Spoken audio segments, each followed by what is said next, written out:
Yeah, you know, if you guys want to, you know, finish out this old deed of trust thing, sure, just give me the money. I'll start making the payments. Okay. Okay, go ahead, Robert. Two things. First, I finally got a chance to go back and listen to American Freedom Confession. If those of you who haven't done that yet, get on YouTube, do it. It's fabulous. Thank you. Not that we have lots of spare time, but the other thing is I went and I listened to I read all the transcripts of your very first seminar. And in there, our conversation 3 weeks ago was, yes, they produced some documents. No, I don't know if they've been recorded. It appears they haven't.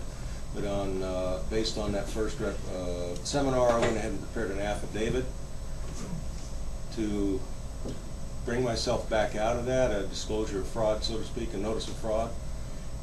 And others probably will want to do something like that just to cover their own tail.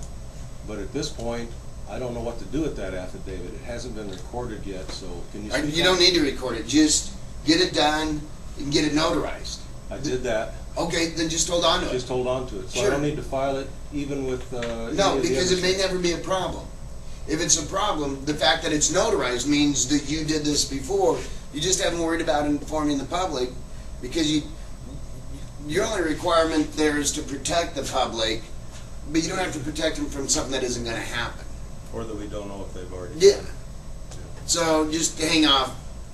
Just wait, see if anything happens. That's why I'd print something out now, just to verify the reason you didn't record anything or you didn't do anything about it, because according to County Recorder, there's nothing to do anything about it. Can I ask?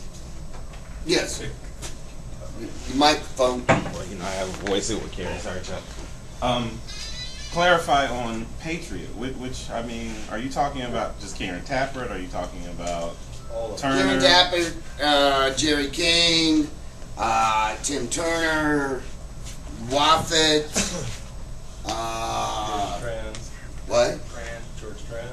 George Tran. Well, he's not really Patriot, though, is he? I mean, he's doing his own thing, but it's kind of like... Okay, yeah, his, and I don't think George is talking to me at this point, because I've been real instructed with him.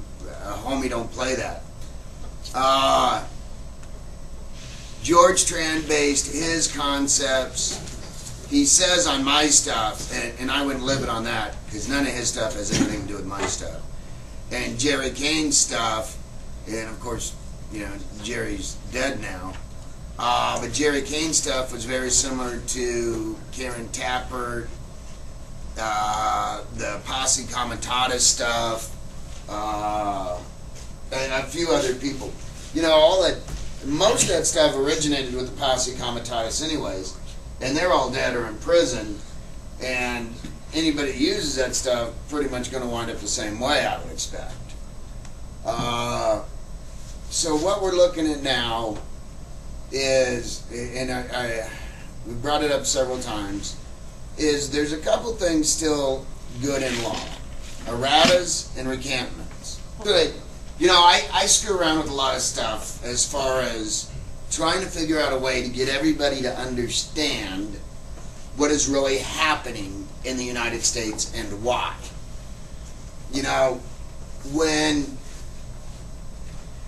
you go through the history of the United States, does anybody in here even know what District of Columbia or Washington, D.C., or any of that even means? Is there one person in here that even understands what that means? Okay. District of Columbia is not even a state, but they claim it to be a state. It's 10 square miles of international territory. Close, but enough to get you hung under international law. Marty, go ahead. It's owned by the Queen of England as a way to control the United No. States. Nice patriot stuff. Does anybody even know what Columbia is? Listen. It's What? Isn't it owned by Rome? it's a district. Okay, let me ask you this. Okay. Does anybody know what Columbia is? Yeah, the country in South America, Central America. Name of a river. Central America. What's going on? Columbia was the first name for America, the first slang name for America.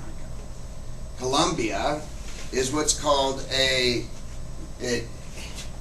my Latin sucks, but it's a carky.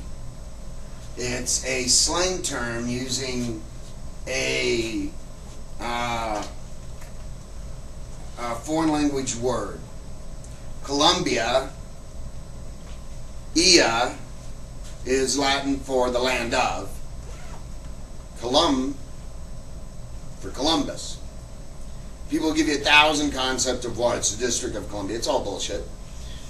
When you go back to the Federal Registry up through the turn of the 20th century, there was a lot of writings, a lot of jokes. It was illegal to write what the senators were talking about in real person, so they did it as colloquias of using basically fraudulent names that everybody know who they were talking about. You know, I could say something without saying somebody's name. I could say the head evil Muslim of this country, and you'd all know who I'm talking about, but it wouldn't be using his name, and it wouldn't be derogatory.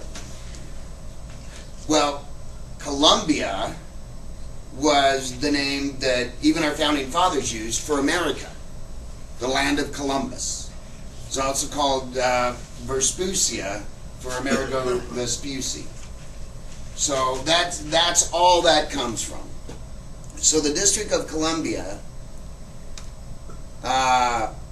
was created, and it's part of the Constitution. You can find that in Article 1, where they had to have a separate juncture for the states to convene their leaderships on kind of a neutral territory. Because otherwise you'd be, you know, what if all the states got together, but they got together in Maryland?